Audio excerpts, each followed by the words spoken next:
So you're looking to get involved in streaming over on Twitch or YouTube in 2021, but you don't necessarily have the money to buy a great webcam, nor do you have the best PC in the world. Well, let me show you how you can do that now.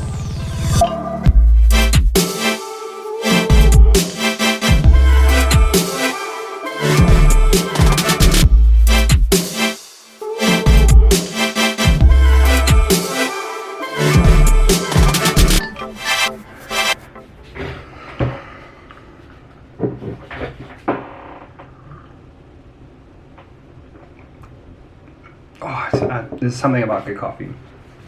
Alright, hello, welcome to the channel. Happy New Year and holiday season to you. And welcome to the first video of 2021.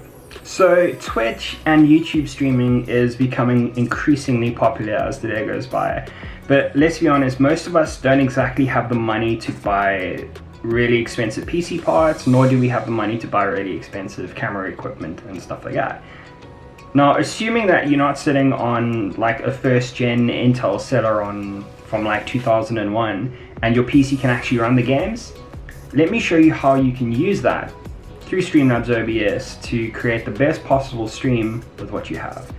Now, with that being said, I'm kind of doing this as a benchmark based off of my PC setup, which is an i5-8400 with a GTX1060 6GB card, and I have 24 gigs of RAM. So assuming you're close enough to that, and assuming you have at least 20 meg internet uploads, you can 20 meg internet uploads. Assuming you have decent enough internet upload and download speeds, let me show you happily how you can use what you've got to create the best possible stream that you can today. Okay, so we're over on the PC now, over here. Operating under the assumption that, like I said before, you have a good enough PC to run what you want to run, let me go over, the very basic settings that you would need in order to kind of create a 720p stream, so to speak. So in stream options, obviously you'll be running to whatever the closest streaming server is for you. In South Africa, we obviously have to go through CCOM cables to connect to America or Europe, depending on where we're playing. So for us in South Africa, I recommend running through Hyperlayer. So you can just go to this website here, Hyperlayer Live, and then you can get all the things that you need for that. Output or general settings, there's not really much that you need to do here. To be honest, I haven't done anything yet. Output settings, my light is completely covering it, but if you have, let's say, an 8th gen, 9th gen or whatever CPU, you have a decent enough GPU as well, you can enable hardware recording. So over here in the encoder, you want to run hardware NVENC. That kind of just takes a lot of the strain away from your CPU when you're recording.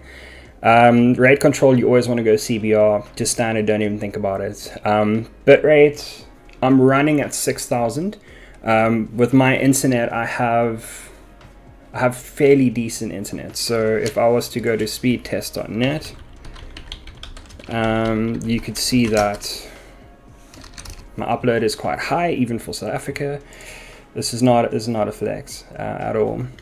But basically, if you have like a 20 meg line, you should be streaming at like 2500 bitrate. For me, I've got a 200 meg upload, so I could be running at like 9000. But what I prefer to do is I run it at 6000 bitrate, and that way I drop a lot less frames. So as you can see, upload's pretty rad. So I'd say if you want to run anywhere between 2.5 and 6000 on your bitrate, depending obviously on your line speed. If your line speed's slow, run at a lower bitrate, no lower than 2.5. Keyframe interval, leave it at 0. Order is cool. Profile, I'm just running main. B-frames and GPU, you can leave that at that. Recording is pretty standard. I record to that folder, recording in MP4. Once again, also using the NVENC. I record at a higher bitrate because I just haven't changed that. But then when I'm recording, I run max quality because there's a lot less load on the setup when you're recording. For audio, I can't see where it is. My light is literally blocking everything. It's such a lol. Audio is pretty standard, so 160 bit rates. If nothing really changes there, it does all its own things. Same thing here. I've got all the setups that I want. You can change your auxiliary inputs if you want to. And then video. So I'm using my base resolution is always going to be 1920 by 1080. That's the res that I'm playing at, so just leave that standard. And then if you want to output at a 1920 1080, you can as well. I've dropped mine to 720 because living in South Africa, well, like I said, a lot of the people who watch my streams don't necessarily have the best net, so watching a 1080 60 stream is not easy. So I've dropped that down to 720, which is still good. Common FPS values is fine. You can use bicubic if you want. It's kind of how I use mine, and then I run a common FPS value of that.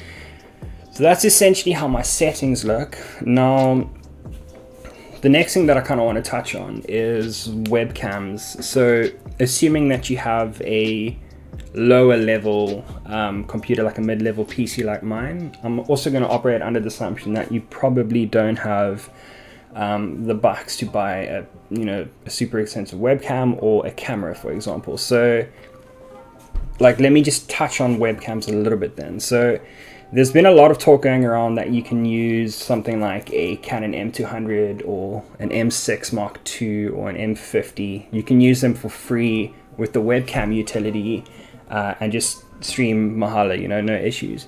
I kind of just want to clear something up on that. So I tried that, and you know what? I must admit the webcam does look rad. So let me just quickly drop my display capture below. So this camera over here is my Canon M200, which is cool. The quality is fantastic.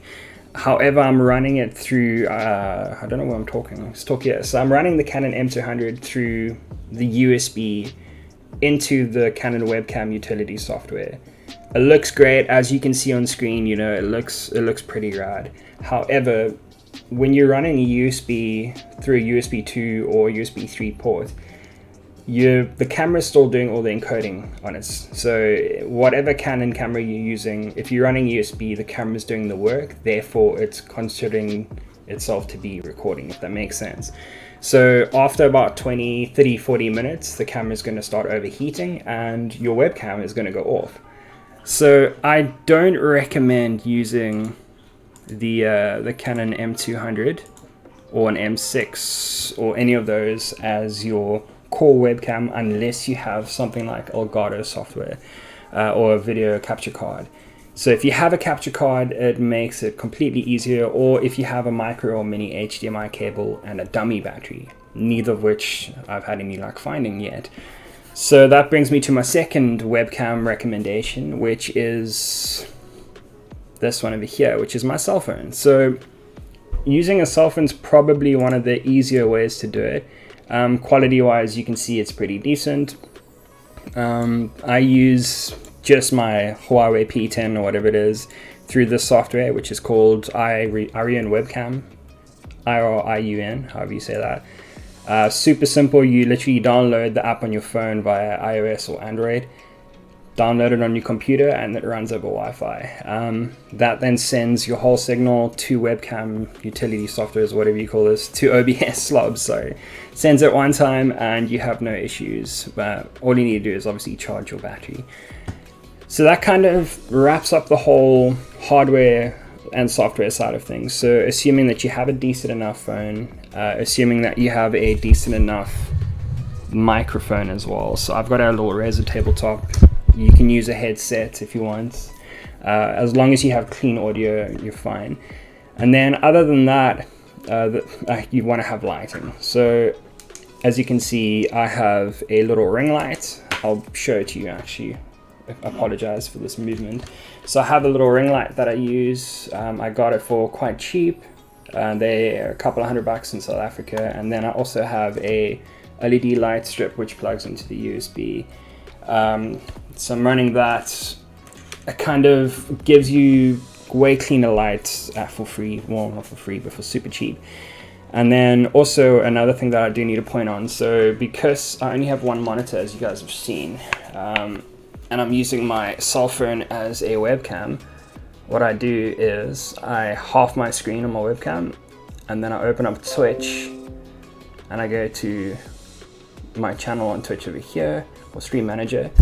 And then what that does is that opens up your chat as well as your camera. So you've got your webcam feed going to Streamlabs OBS, and then you also have your chat, which makes it so much easier, because one of the most important things about being a streamer is you want to be able to interact with your community. Obviously there's a lot of things that we could chat about as to how to grow a stream. I'm not going to do that yet because I haven't really grown a big stream following. I only have 53 followers. I have only been doing it for about a week and a half though. But I hope that helps. That covers the super basics of what you need to kind of get started in the world of streaming, from cheap ring lights to using your phone, avoiding using Canon software webcams unless you have proper cables, and how to kind of set your slobs up, your Streamlabs OBS up to kind of give you a win for easy. There's nothing worse than trying to stream and then someone's hopping in your stream and saying, hey bro, listen, you're skipping frames, or your CPU's crapping out or something like that. You don't want that. You kind of want to have a stream that's just smooth and clean and gives no one issues. So yeah, I hope that helps. It's a nice short video. I spoke very quickly, but I do that when I get excited. And if you guys are keen, you can hop into my stream. I'm probably live in the next couple of hours. Hop into my stream. Links are in the description. My YouTube channel is also growing quite well, so if you guys don't mind, you can also go through. I've got videos explaining how to use certain cameras, how to light certain things. I've got a whole bunch of that stuff happening. So I appreciate you guys clicking on the video, and we'll see you in the next one. Bye.